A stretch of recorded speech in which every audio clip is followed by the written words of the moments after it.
자, 우리 방금 읽은 이 시편 18편은 시편치고는 좀 긴 내용이고 내용도 여러 가지 내용들이 많이 있습니다. 근데 오늘은 특별히 우리 29절 이 한 절 말씀을 가지고 우리가 좀 살펴보려고 합니다. 우리 18편은 그 복음성으로 유명한 그런 그 시편이죠. 우리 읽지는 않았지만은 그 시편 1절과 2절이 우리가 많이 부르는 뭐 나의 힘이 되신 여호와여 하는 것은 그 복음성 있잖아요. 그 복음성의 가사가 되는 바로 그 내용이 오늘 시편 18편의 1절과 2절에 기록이 되어 있습니다. 그만큼 좀 유명한 시편인데, 자, 특별히 오늘은 그 1절과 2절이 아니고 29절의 이 말씀을 우리가 보는 이유는 바로 이 말씀이 특별히 다윗이 이렇게 정신없고 정말로 전쟁터 가운데서도 모든 것을 하나님을 의지하고 그렇게 행동하는 그런 모습을 저희들이 한번 좀 굉장히 생동감 있게 잘 그리고 있기 때문에 이 부분을 통해서 살펴보려고 합니다. 자, 이게 보면 다윗은 수많은 왕들 중에도 실제로 전장터에 나가서 가장 많은 전투를 치렀던 그런 왕입니다. 이 성경 역사 속에 나오는 수많은 왕들 중에 정말로 실제 전쟁터에서 이렇게 수많은 그런 전투를 치렀던 왕은 다윗 왕 말고는 거의 없었어요. 왕들이 뭐 직접 나가서 전쟁 거의 안 하잖아요. 보통 뭐 자기 밑에 장수들이 가거나 아니면 중요한 전투에나 나가지.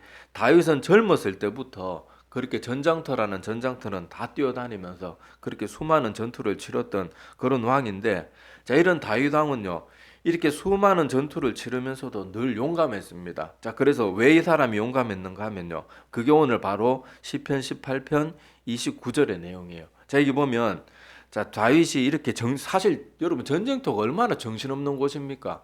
자기 목숨이 왔다 갔다 하는 곳이고, 화살과 막 옛날엔 막 또 투석병들이 있어가지고 다윗도 골리앗 물맷돌로 물리치지만은 그런 막 위험한 돌이나 이런 것도 날라다니고, 뭐 잠시 한눈 팔면 뒤에서 언제 적이 나타나가지고 칼을 찌를지 모르는 그런 상황인데, 자, 그런 수많은 전투 가운데서도요 다윗이 굉장히 생동감 있게 자기의 모습을 묘사하고 있습니다. 자, 여기 29절에 보면, 자, 내가 주를 의뢰하고 적군을 향해 달리며, 그러니까 막 적군을 향해 지금 막 전투 가운데 뛰어다니는데도 자, 하나님을 의지하는 마음으로 그렇게 달렸다고 나옵니다. 그리고 내 하나님을 의지하고 담을, 근데 담이란 번역은 조금 이게 현대 성경에 보면 성벽이라고 되어 있는데, 자, 이게 보면 뭐 다윗이 좀도둑도 아니고 담을 왜 넘겠어요. 그 전쟁터 보면은 보통 이렇게 공성전 같은 거 하면 옛날 영화 같은 거 보시면 알겠지만은 공성 무기가 성벽을 어느 정도 허물면 막 거기 군사들이 물밀듯이 막 좀 성벽이 무너지면은 막 밀려 들어가잖아요. 자, 그런 성벽을 뛰어넘거나 아니면은 전투 중에 장애물들 세우는 그런 장애물들 뛰어넘는 아마 그런 묘사로 보여지는데, 하여튼 이때도 내가 하나님을 의지하고 담을 뛰어넘나이다 그렇게 말하면서 다윗은 그 정신없는 전쟁터에서도요 이 달리고 뛰고 뭐 장애물을 뛰어넘는 그런 모든 일들 가운데서도 누구를 의지했다는 거예요? 하나님을 의지하는 마음으로. 하나님이 이 전쟁 가운데서도 이 위험한 가운데서도 나와 함께 하시고 나를 지켜주신다. 그 마음 일념 하나로 그 위험한 전쟁터를 뛰어다니면서도 다윗은 늘 담대했어요. 다윗이 전쟁터에 나가서 몸살이고 안 그러잖아요, 보면요. 그런 것을 보면 다윗이 그냥 이 사람은 겁이 없는 사람이다 이게 아니고, 다윗은 모든 일상 가운데서도 하나님을 의지했기 때문에 그렇습니다. 다윗이 전쟁터에만 그랬냐? 그것도 아니에요. 다윗에 대한 그런 성경의 기록들을 보면 다윗은 여러분 평소 양칠 때도 뭐 했습니까? 틈만 나면 수금 들고 하나님을 찬양하고 늘 하나님을 의지하는 모습이 그냥 일상생활이 되어 있는 사람이 다윗이었어요. 그러니까 다윗은요 이게 정신적으로 뭐가 약간 이상해가지고 겁이 없는 그런 사람이 아니고 하나님을 의지하기 때문에 그렇게 겁이 없는 거예요. 다윗은 근데 누구는 두려워합니까? 하나님은 두려워하는 거예요. 다윗이 선천적으로 무슨 이렇게 두려움이 없는 그런 결핍인 사람이 아니란 말이에요. 다윗은 하나님은 정말로 두려워했습니다. 그러니까 그런 삶을 살아내는 거예요. 그러니까 다윗은 정신 구조가 잘못돼서 겁이 없는 사람이 아니고 뭐 때문에 겁이 없다고요? 하나님을 말로만 믿는 사람이 아니고 정말로 일상에 자기가 달리고 뛰는 가운데서도 정말 정신없는 그 상황 가운데서도 하나님을 생각할 줄 알고 의지할 줄 아니까 이런 담대함이 나오는 거예요. 자, 우리가 뭐 한국 땅에는 그런 일이 잘 없지만은 자 우리가 뭐 미국 땅에 살고 있는데 뭐 편의점 같은 걸 한다고 생각해 봅시다. 그런데 밤에 강도가 칼을 들고 야 돈 다 내라 그런데 만약에 내 손에 총이 있다 그러면 강도가 겁이 나겠어요 안 나겠어요? 아니 걔가 아무리 칼 들고 설쳐봐야 내 손에 총이 있는데 뭐가 겁나겠어요? 칼 들고 이 앞에서 야 돈 내라 금고 있는 돈 다 꺼내 그러면 난 뭐 하면 됩니까? 총 딱 보여주면서 야 너 죽을래? 이 말 한마디면 겁날 게 없는 거예요. 그리고 강도도 뭐 칼 들고 총 든 사람한테 맞서겠습니까? 우리가 뭐 강도에 비해서 덩치도 작고 뭐 별로 힘은 없다 그래도 뭐 때문에 겁이 없어지는 거예요? 총을 들고 있는 총에 대한 믿음이 되니까 그런 거예요. 근데 우리는 뭐가 문제인가 하면요. 이렇게 눈에 보이는 거, 손에 잡히는 무언가가 있을 때는 담대한데 우리는 하나님은 눈에 보이지 않으니까 세상 걱정거리, 염려들 때문에 날마다 무너지는 거예요. 참 안타까운 게 뭔가 하면요. 학생들은 성적만 또 떨어져도 마음이 약한 애들이나 또 부모들 중에 또 극성스러워 가지고 애 성적 조금만 떨어져도 들들 볶는 그런 집에서 하는 애들은 성적만 떨어져도 심지어 자살까지 하는 애들이 매년 뉴스에 매년 나오잖아요. 사실대로 우리가 지금 이 나이 되고 보니까 어떻습니까? 학교 다니면서 성적 좀 더 잘하고 더 못하고 그거 공부 물론 하지 말라는 건 아니지만은 그것 때문에 사람의 인생이 막 그렇게 크게 좌지우지 되는 건 아니거든요. 근데 우리는 학생 때는 진짜 어떻게 보면 아무것도 아닌 성적 때문에 자기 목숨을 소홀히 여기기도 하고요. 자기가 무가치한 사람이라고 생각하기도 하고 또 어떤 부모들은 성적 그거 별것도 아닌 그것 때문에 자식을 그냥 너 같은 게 뭐 할 수 있겠냐 그러면서 온갖 입에 담지 못할 말들로 자기의 사랑하는 자녀에게 얼마나 상처를 주는지 모릅니다. 그게 다 뭔가 하면요. 우리가 눈에 보이는 거, 눈에 보이는 성적표, 아까도 말했다시피 칼이든 총이든 손에 잡히는 무엇이든 이런 거는 그렇게 집중하고 볼 줄 알면서도 만군의 여호와 하나님은 눈에 안 보이니까 말로는 우리 그리스도인입니다. 우리 하나님 믿습니다. 이렇게 하면서도 실제로는 제대로 하나님을 의지하지 못하는 거예요. 제가 늘 말씀드리지만은 참된 믿음은요. 하나님을 의지하는 거예요. 하나님을 신뢰하는 것이 그것이 진짜 믿음인 거예요. 자, 그래서 다윗은요. 오늘 여기서만 이렇게 말하는 게 아니고 우리가 잘 아는 다윗 하면 따라오는 사람이 누굽니까? 다윗과 골리앗이잖아요. 자, 다윗과 골리앗의 싸움에서도요. 이런 소년 시절에 치렀던 다윗의 담대한 모습이 드러납니다. 자, 다윗이 골리앗 앞에 섰을 때 뭐라고 말하는가 하면 자, 여기 주보 보세요. 주보 보시면은 두 번째 단락 성경 구절에 사무엘상 17장 45절 나와 있죠. 자, 이거 보면 다윗이 이렇게 말합니다. 그 거대한 골리앗 앞에 섰던 다윗이 이렇게 말합니다. 다윗이 블레셋 사람에게 이르되 너는 칼과 창과 단창으로 내게 나오거니와 나는 만군의 여호와의 이름 곧 내가 모욕하는 이스라엘 군대의 하나님의 이름으로 내게 나아가노라 이렇게 말하고 있어요. 얼마나 담대하고 멋있는 모습입니까?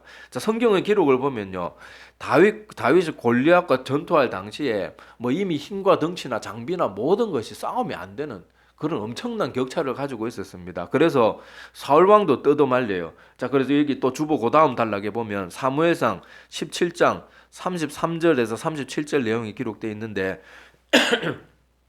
다윗이 사울 왕에게 와서 제가 한번 저 골리앗을 물리쳐 보겠습니다. 그렇게 말했을 때 사울 왕도 말립니다. 자, 33절에 뭐라고 돼 있어요?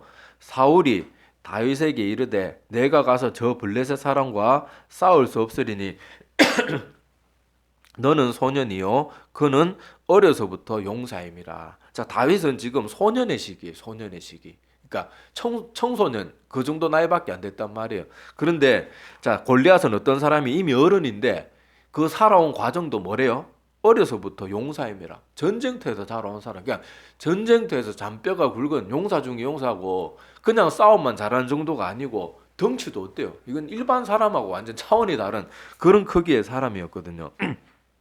자, 이렇게 사울왕도 사실 용감한 사람이었는데 골리앗복은 도저히 감당이 안 되는 거예요. 그런데 사울왕도 뜯어말리지만은 그 다음 34절부터 37절에 다윗이 한 말의 내용을 보면요, 이런 내용들이 있습니다.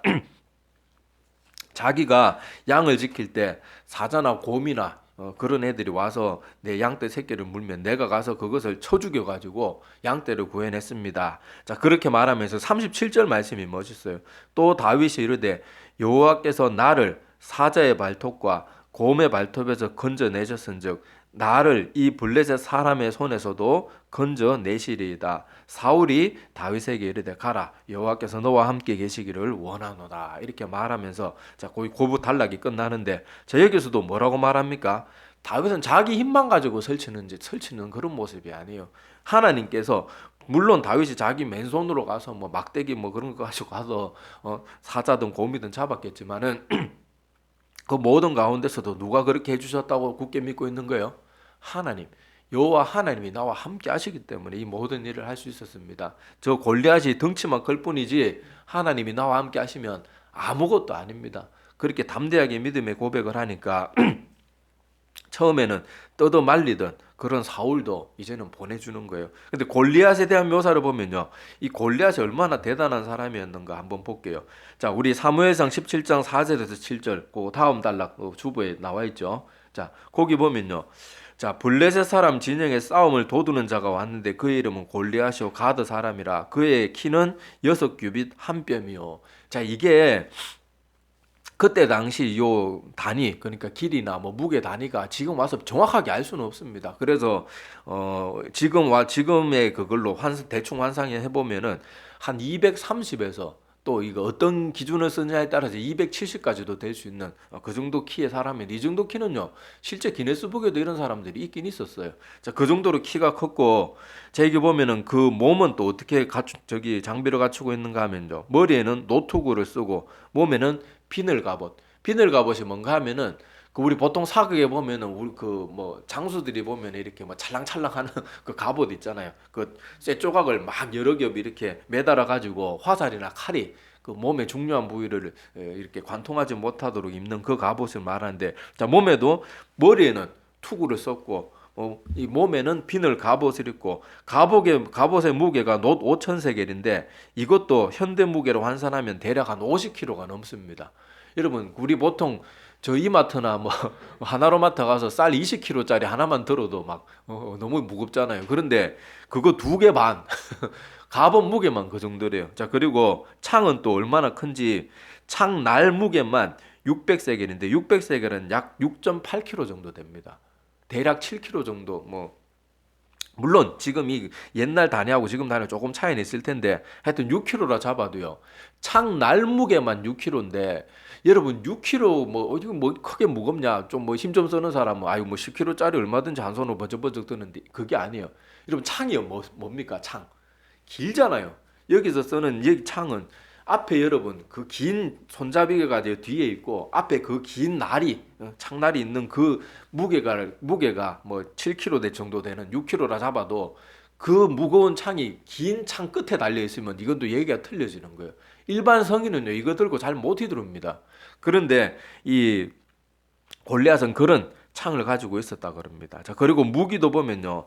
자 이게 보면은 뭐 놋 단창 뭐 그리고 창도 있고 뭐 여기 보면은 창과 단창으로 나오거니와 이렇게 말하는데 자 요게 어떤 차이가 있는가 하면 자 창은 영어 성경에 스피어로 번역이 돼 있어요. 그러니까 우리 조선시대 사극들 보면 맨날 포졸 들고 삼지창 들고 나와서 가지고 이렇게 하는 장면 있잖아요. 그 손에 드는 긴 창 있잖아요. 아주 긴 창.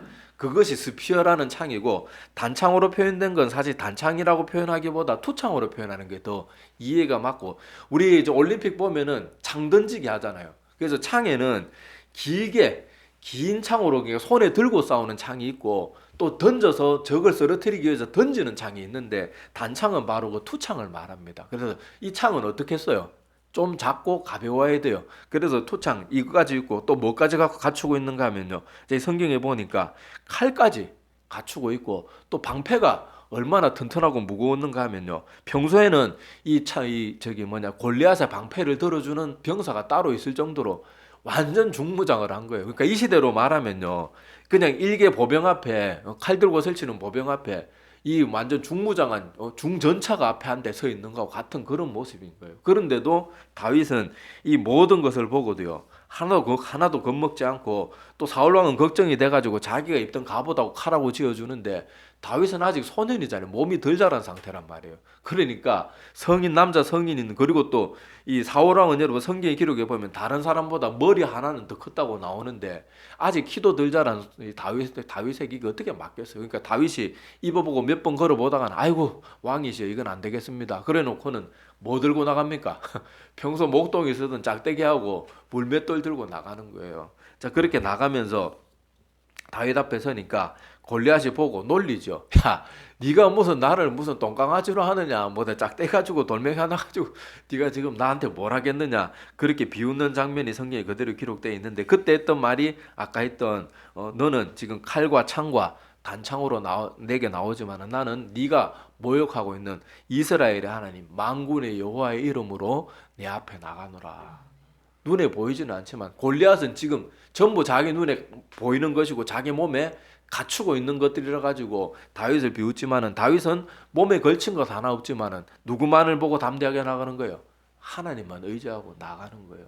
그리고는 또 어떻게 됐습니까? 우리가 잘 알다시피 다윗이 평소에 열심히 연마했던 그 물맷돌로 한 번 던졌는데 한 방에 그냥 다윗 성경 기록에 보면요 얼마나 다윗의 물맷돌이 강했는지 자꾸 49절 자 주보 오늘 성경 주보에 적혀놓은 마지막 49절에 보면 자 손을 주머니에 넣어 돌을 가지고 물매로 던져 블레셋 사람의 이마를 치매 돌이 그의 이마에 박히니 땅에 엎드러지니라. 돌이 얼마나 강력하게 날아갔으면은 이마에 박혔다고 나옵니다. 그런데 이게 여러분 성경에 억지로 뭐 지어낸 얘기가 아니고요. 실제로 물맷돌이 엄청나게 강합니다.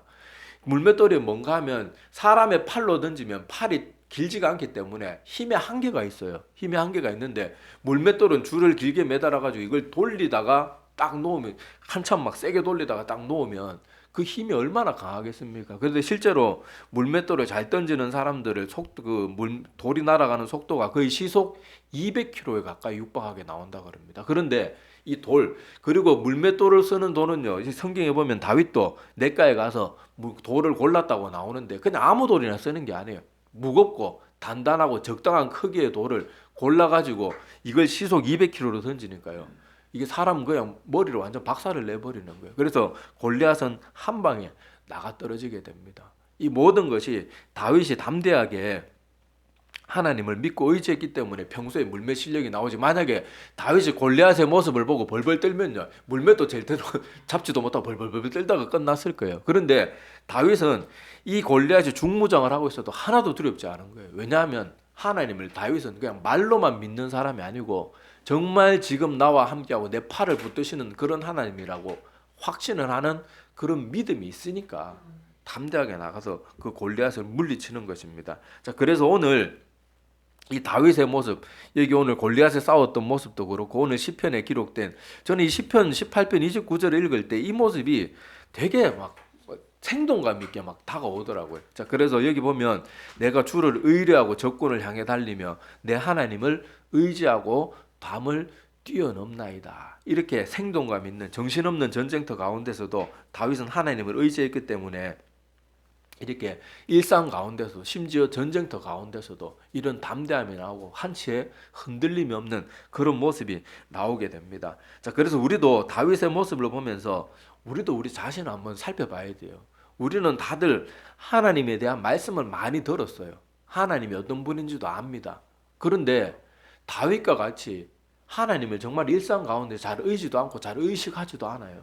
그러다가 보니까 우리가 살아가는 동안 두려움도 많고 걱정도 많고 근심도 많고 죄를 짓는데 담대한 것이 말로는 하나님 믿어요. 머리로는 아는데 실제로는 눈에 보이지 않으니까 하나님을 잘 존재를 의지하지도 않고 깨닫지도 않고 그러니까 우리가 엉망진창으로 살아가고 맨날 두려움에 사로잡히고 아니면은 죄악 앞에서는 쉽게 무너지고 이렇게 뭐 하는 모든 이유들이 뭔가 하면 말로와 머리로는 믿는데 실제로는 잘 못 믿는 거예요. 내가 하나님이 지금 내 앞에 앉아 계신다. 그걸 정말 확고하게 믿으면 내가 말 함부로 할 수 있을까요? 아니 할 수 있겠어요?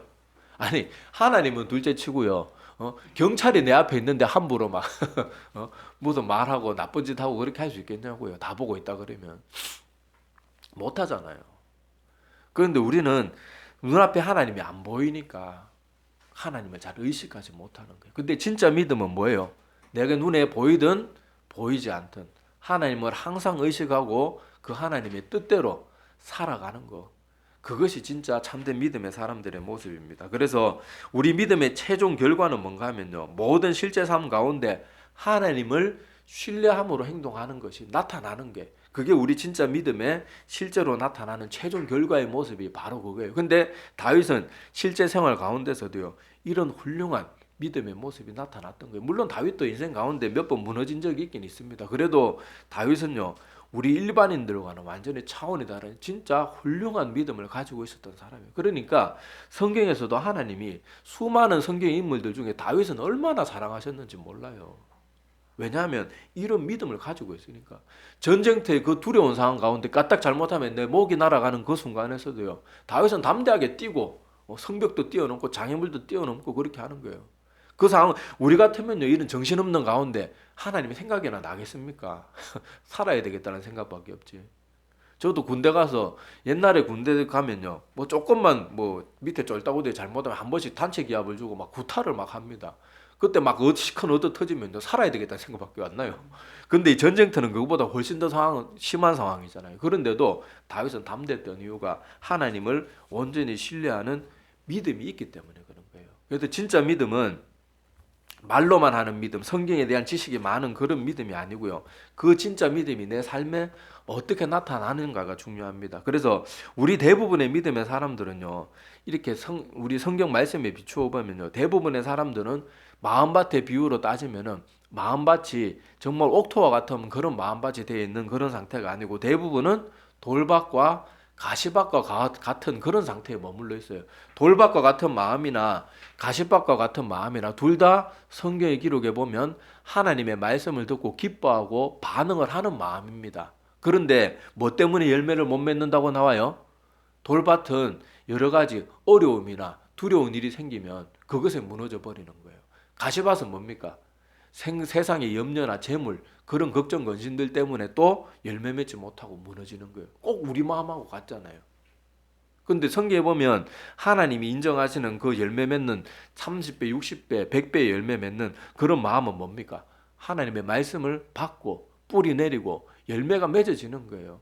그런데 대부분의 우리들은 말로는 잘 믿습니다. 저 하나님 정말 믿습니다. 말은 하는데 실제 생활 가운데 늘 근심 걱정하고 늘 우리가 세상의 재물이나 뭐 이런저런 유혹에 쉽게 넘어가고 그런 것들에도 좀처럼 헤어나오지 못하는 것은 돌밭과 가시밭과 같은 마음이지 옥토와 같은 마음이 절대로 아니거든요. 그래서 우리가 이런 모습들을 우리가 생각하면서 나는 인생 가운데 정말 하나님 의지하는 모습으로 살고 있나.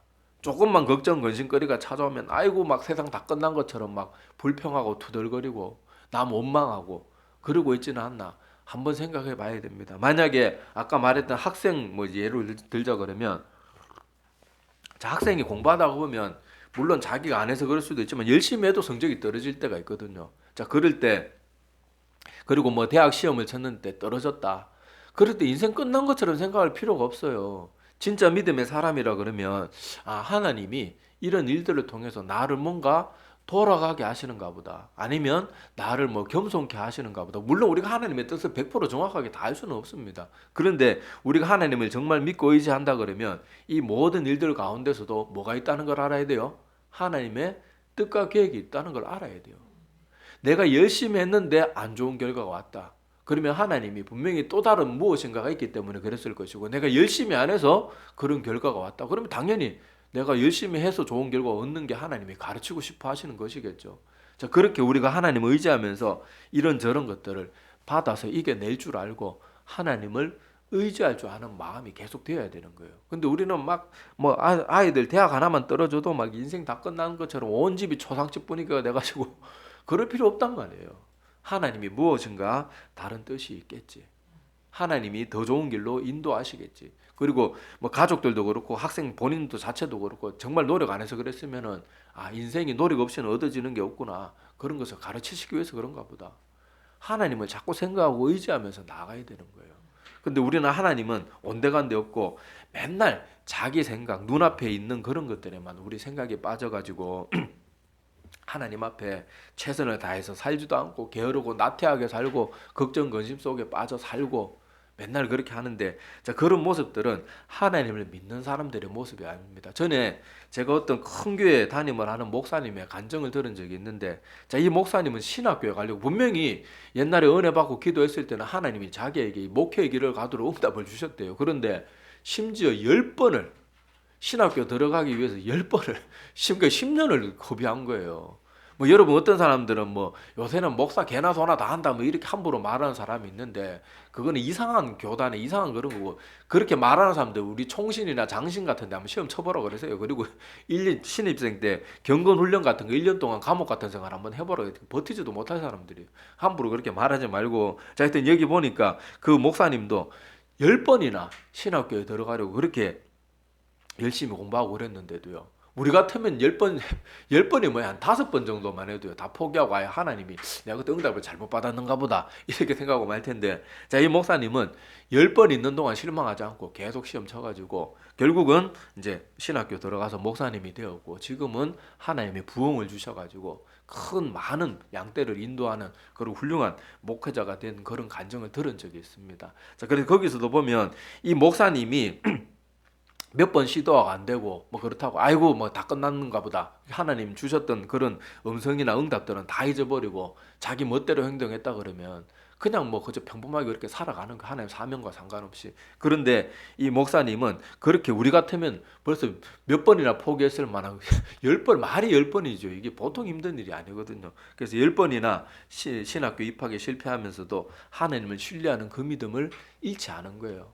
하나님이 그 믿음을 보시고 그렇게 훌륭한 또 사역을 감당할 수 있도록 인도하신 게 아닌가 싶습니다. 자, 그래서 우리 오늘도 이 다윗의 모습을 보면서요, 우리도 우리 자신의 모습을 가만히 살펴보았으면 좋겠습니다. 전에 이 다윗과 관련한 다윗의 삶에 통해서 어떤 기독교 신문인가 거기서 어떤 칼럼을 봤는데, 그 목사님이 이런 말을 한 적이, 그 칼럼에 그 글을 실은 목사님이 이런 말을 했던 기억이 나는데, 자, 어떻게 적어놨는가 하면요, 자, 어떤 문제를 만나기 전에는 천하에 아무 도움이 없는 것처럼 준비하고, 만약에 어떤 문제를 만났을 때는 오직 하나님밖에 도움이 없는 사람처럼 행동하라. 그렇게 말하는 게 제 마음에 되게 와닿더라고요. 다윗도 평소에 그 물맷돌로 얼마나 저기 뭐냐 뭐 사자고 뭐고 멀리서 맹수들이 다가오면 뭐 위협을 하든지 맞춰가지고 쫓아보내든지 안 그랬겠어요. 자, 그런데 막상 그 골리앗 앞에 섰을 때는 뭐라고 말합니까? 야 임마, 내가 이 물맷돌 실력이 얼마나 좋은 줄 알아? 막 그러면서 자기 물맷돌 실력을 자랑하지 않잖아요. 뭐라 그럽니까? 나는 네가 지금 조롱하고 모욕하는 그 만군의 여호와의 이름으로 내가 너를 처단하겠다. 그러면서 뛰어나가는 거예요.